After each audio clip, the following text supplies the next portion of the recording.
After effect সফটওয়্যারটি on আছে। এটাই পুরোটা হচ্ছে আফটার ইফেক্টের ইন্টারফেস। এখানে আমরা দেখব হচ্ছে উপরের অংশটুকুকে বলা হয় মেনু বার, নিচের এই অংশটুকুকে বলা হয় টুল বার্স, এটা প্রজেক্ট প্যানেল, এটা সোর্স প্যানেল এবং এটা হচ্ছে টাইমলাইন। এখানে আমরা দেখতে পাচ্ছি যে অডিও আছে, প্রিভিউ, ইফেক্টস অ্যান্ড প্রিসেটস এগুলো আছে। এটা হচ্ছে ডিফল্ট ইন্টারফেস আছে, আপনারা আপনাদের মতো করে সাজাইতে পারেন।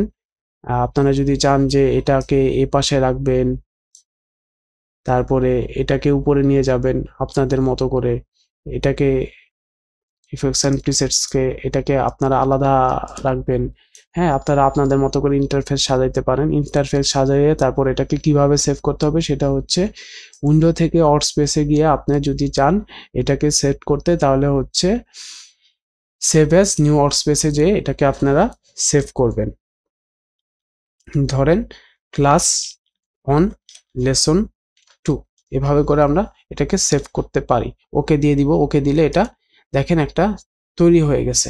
এই যে আমরা এই প্যানেলটা সাজাইলাম, এখন যদি আমরা পুনরায় আগের অবস্থায় ফেরত যেতে চাই তাহলে আমরা এই যে ডিফল্টে ক্লিক করব, চলে যাবে। তাও যাচ্ছে না, আমাদেরকে কি করতে হবে, window workspace reset default to save layout, দেখেন আগের অবস্থায় চলে গেল। এবং আপনারা চাইলে আপনাদের যদি মনিটরের স্ক্রিন বড় হয় তাহলে আপনারা এই যে স্মল স্ক্রিনেও কাজ করতে পারেন, স্ট্যান্ডার্ডেও কাজ করতে পারেন, এটা আপনাদের উপরে। আমি স্মল স্ক্রিনে কাজ করি, স্বাচ্ছন্দ্য বোধ করি এবং এই স্মল স্ক্রিনটাকেই আমি আমার নামে এখানে জাস্ট ক্লিক করে সেভ অ্যাজ নিউ ওয়ার্কস্পেসে গিয়ে, আমি যেহেতু আমার নাম সামি আল আনসারি, তো আমি আনসারি ওয়ার্কস্পেস দিয়ে সেভ করতে পারি। তো চলুন, এখানে আমরা দেখতে পাচ্ছি আরো দুইটা অপশন, যে নিউ কম্পোজিশন এবং নিউ কম্পোজিশন ফ্রম ফুটেজ। তো আফটার ইফেক্টের মূল কাজটাই হচ্ছে কম্পোজিশনের উপরে, এই কম্পোজিশন প্যানেলে এটাতে আমরা গ্রাফিক্স এবং মোশন ভিডিও সবগুলোর কাজই এটার মাধ্যমে করি। আর এটা নিউ কম্পোজিশন ফ্রম ফুটেজ মানে এখানে হচ্ছে ভিডিও থেকে আপনার একটা কম্পোজিশন তৈরি করে নিবে এবং ভিডিওর যত ডিটেলস আছে সেই অনুযায়ী এটা একটা কম্পোজিশন তৈরি করবে। এই দুইটাই আপনাদেরকে দেখাচ্ছি। তো নতুন কম্পোজিশনে আমরা কি দেখব, যে নিউ কম্পোজিশন নিব, যেটার শর্টকাট হচ্ছে Ctrl+N, এটা ক্লিক করলেও চলে আসবে। এখানে দেখেন যেহেতু এটা আফটার ইফেক্টের লেটেস্ট ভার্সন 2023-24 বের হয়েছে, তো এখানে দেখেন HD 1920x1080 29.97 FPS অলরেডি দেওয়াই আছে, লোয়ার ভার্সনগুলোতে এগুলো থাকে না। তো এখানে লক এসপেক্ট রেশিও এটা চেক ইন থাকে সবসময়, আপনারা আনচেক করে দিবেন। এখানে দেখেন ফ্রেম রেট আছে, এই যে এখানে দেওয়া আছিল 29.97, তো আপনারা এই ফ্রেম রেটে 29.97 দেখতে পাচ্ছেন। তো এখানে দেখেন আরো ফ্রেম রেট আছে, ফ্রেম রেট মানে ফ্রেম পার সেকেন্ড, FPS মানে ফ্রেম পার সেকেন্ড, মানে এক সেকেন্ডে এতগুলো ফ্রেম। যেমন এখানে 29.97 দেওয়া আছে, তার মানে এক সেকেন্ডে ফ্রেম আছে 29.97, মানে 29.97টা ছবি। ধরেন আপনি হচ্ছে এক সেকেন্ডে অনেকগুলা ছবি ক্লিক করছেন এবং প্রতিটা ছবির মধ্যেই সাবজেক্টের মুভমেন্ট ভিন্ন ভিন্ন। যখন এই ভিন্ন ভিন্ন সাবজেক্টকে আপনি একসাথে দেখবেন এক সেকেন্ডে, তখন দেখবেন যে একটা মুভমেন্ট ক্রিয়েট হচ্ছে, যেটাকে আমরা নর্মালি ভিডিও বলি, সিনেমা বলি বা অ্যানিমেশনও বলি। তারপর এখানে দেখতে পাচ্ছেন হচ্ছে রেজুলেশন আছে, ফুল, হাফ, থার্ড, কোয়ার্টার, কাস্টম। হ্যাঁ, এই রেজুলেশনের সাথে রেন্ডারে গিয়ে কোনো ইফেক্ট পড়ে না, কারণ আপনাদের যদি পিসি সুপার ফাস্ট বা হাই কোয়ালিটির হয় তাহলে আপনি রেজুলেশন ফুল দিয়ে কাজ করতে পারেন। বাট যারা দের পিসি হচ্ছে লোয়ার ভার্সন এবং র্যাম 8 জিবির নিচে বা 8 জিবি থেকেই শুরু, তারা যদি আপনার হচ্ছে কোয়ার্টারে দিয়ে কাজ করেন তাহলে খুবই ভালো হয়, তাহলে ওই হ্যাং খাওয়ার সম্ভাবনাটা থাকে না।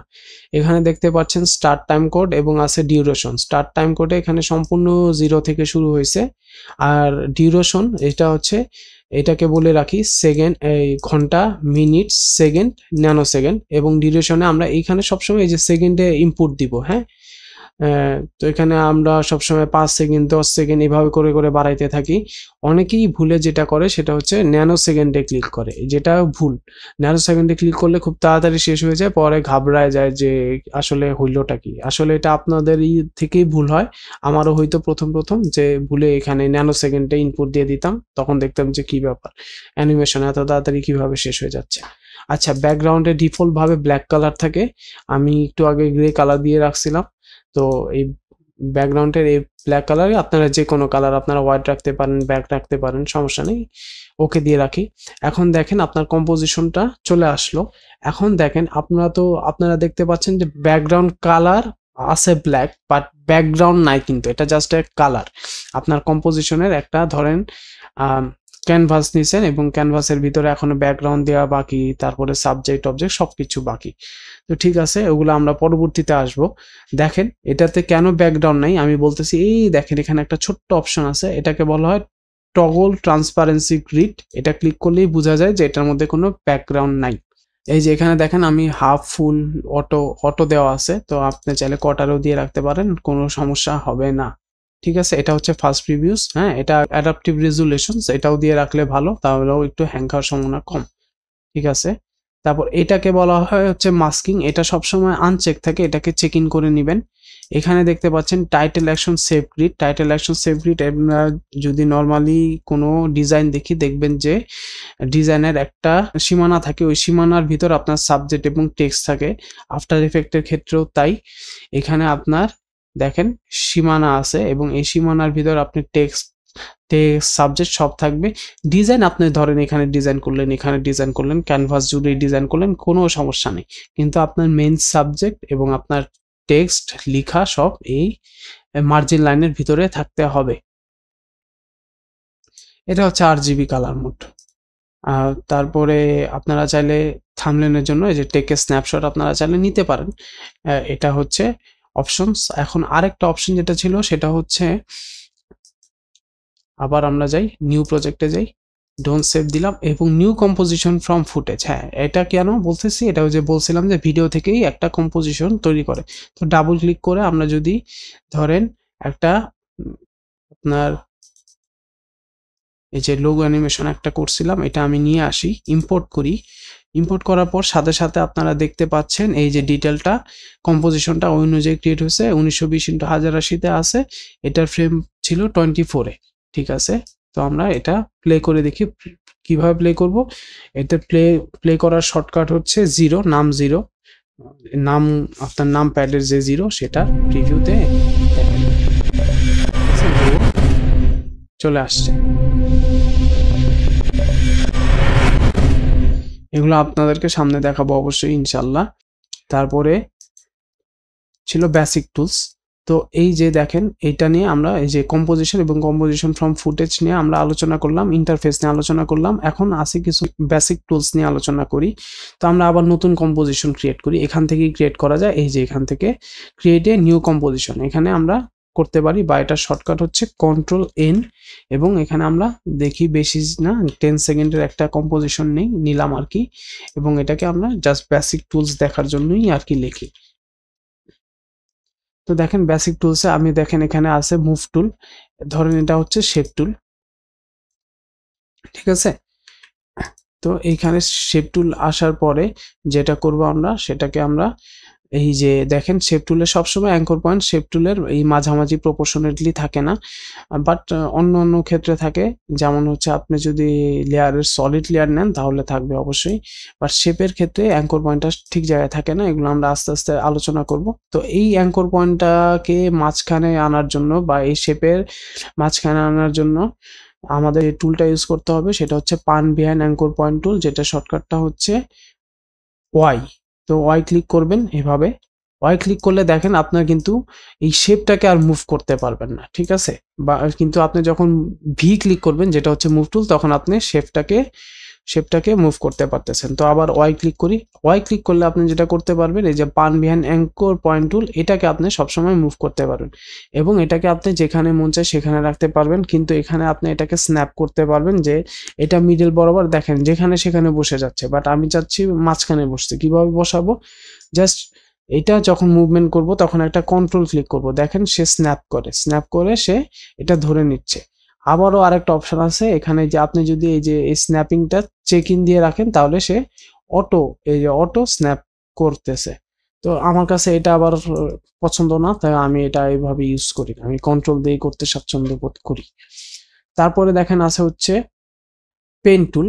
পেন টুলের শর্টকাট ফটোশপ ইলাস্ট্রেটরে আমরা জানি হচ্ছে পি, বাট এখানে হচ্ছে জি। ঠিক আছে, এই যে পেন টুলের কাজ আছে, পেন টুল দিয়ে খুব সুন্দর সুন্দর অ্যানিমেশন, পাথ অ্যানিমেশন এগুলো হয়। ঠিক আছে, আপনারা চাইলে সুন্দর করে দেখেন। আবার Ctrl+Z দিলে এটা হচ্ছে আনডু হয়। এইটা Ctrl+Z আবার সেম, বাট এই পেন টুলের শর্টকাট হচ্ছে এখানে জি। পেন টুলের শর্টকাট কি জি, এই যে জি, দেখেন জি দেওয়াতে পেন টুলের আরেকটা অপশন চলে আসলো, আবার আরেকটা অপশন, আবার আরেকটা অপশন। তো আপনারা চাইলে এই যে পেন টুলের এই অপশন, মেইন অপশনটাতে চলে যেতে পারি, ঠিক আছে। আবার ক্লিক করে এভাবে আমরা পাথ ক্রিয়েট করতে পারি। আশা করি আপনারা বুঝতে পারছেন যে পেন টুলের শর্টকাটটা হচ্ছে জি। তারপরে টি, টিম ফর টেক্সট, আপনারা চাইলে ওইভাবেও ক্লিক করতে পারেন। ফ্রিল্যান্স গুরু, এটা কেন বোঝা যাইতেছে না বলেন তো? বোঝা যাচ্ছে না কারণ কোয়ার্টারে দেওয়া, ফুল দিলে এটা আবার ক্লিয়ার বোঝা যাবে। তো এই যে আমি এটাকে নিয়ে রাখলাম। শেপের ক্ষেত্রেও যেমন অ্যাঙ্কর পয়েন্টটা তার বরাবর মাঝখানে ছিল না, টেক্সটের ক্ষেত্রেও তাই। আবার ওয়াই করে pan behind anchor point click করে আমরা এটাকে মাঝখানে নিয়ে আসলাম। তো আশা করি আপনারা এই যে এই শর্টকাটগুলো বুঝতে পারতেছেন। এই যে টেক্সটে যে লিখলাম এটা তো এখান থেকে লিখলাম। ফটোশপ ইলাস্ট্রেটরে আমাদের টেক্সটের শর্টকাটটা হচ্ছে শুধু টি, বাট এটাতে আমার টেক্সটের শর্টকাটটা হচ্ছে কন্ট্রোল টি। দেখেন অপশন চলে আসছে, ঠিক আছে। হ্যালো দিলাম, হ্যালো লিখে এবং ধরে জাস্ট যে কোনো একটা জায়গায় ক্লিক করে জাস্ট শিফট ক্লিক করে জাস্ট বাড়াবো, এই তো হয়ে গেল। এই ছিল বেসিক টুল। আরো বেসিক টুলের আরেকটা অপশন আছে হ্যান্ড টুল, যেটাতে আমরা এই যে কম্পোজিশনটাকে আমরা এই যে মুভ করতে পারি।